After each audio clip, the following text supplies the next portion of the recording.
Warahmatullahi wabarakatuh.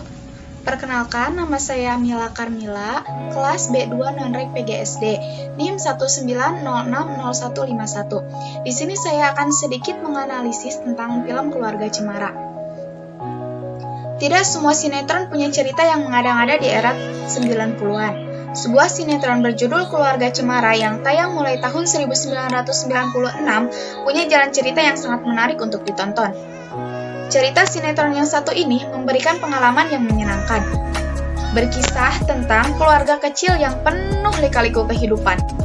Dan untuk pemeran utama dalam film Keluarga Cemara ini diantaranya adalah Ringgo Agus Rahman sebagai Abah, Nirina Jubir sebagai Emak, Jara JKT48 sebagai Eis, Widuri Putri Susono sebagai Ara.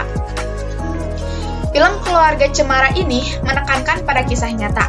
Kisah ini dimulai dari sibuknya Abah dalam bekerja, sehingga tidak bisa menyempatkan hadir dalam momen-momen penting keluarga, seperti saat putrinya tengah tampil pentas di sekolah dan ulang tahunnya di rumah.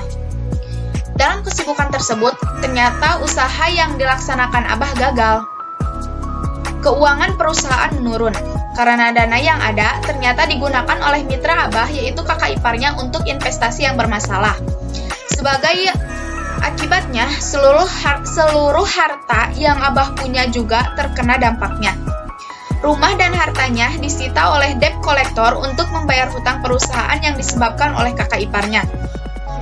Kemudian, Abah bersama keluarga terpaksa pindah sementara ke rumah di desa terpencil di Jawa Barat.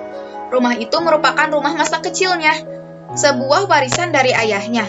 Abah juga terus berusaha untuk memenangkan gugatannya di pengadilan karena ia tidak merasa ikut bisnis kakak iparnya.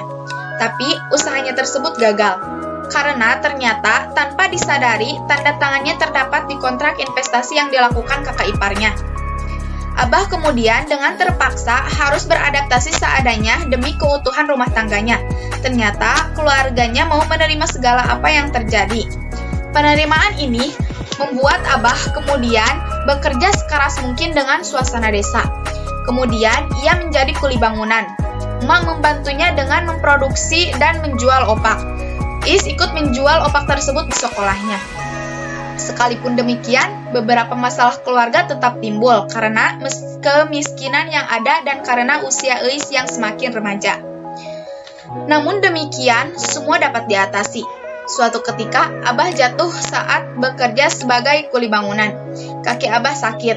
Setelah sembuh, kemudian ia mencari pekerjaan baru menjadi driver motor Gojek. Sebagai driver motor, ekonomi Abah menjadi lebih baik. Emak juga kini hamil lagi. Namun, keinginan kembali ke kota tetap masih sangat besar. Sehingga Abah ingin menjual rumah warisan yang ditempatinya sekarang itu untuk modal usaha.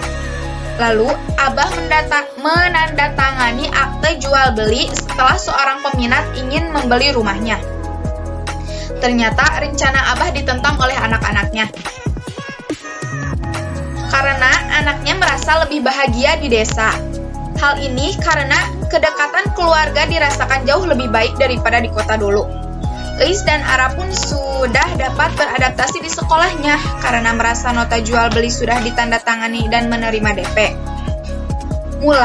Mulanya pembeli rumah keberatan. Namun akhirnya semua permasalahan selesai karena pembeli mau mengembalikan rumah yang telah dibelinya. Di waktu yang bersamaan, emak melahirkan. Kemudian mereka bahagia tinggal di desa. Mungkin cukup sekian dari saya. Mohon maaf bila ada kesalahan. Wassalamualaikum warahmatullahi wabarakatuh.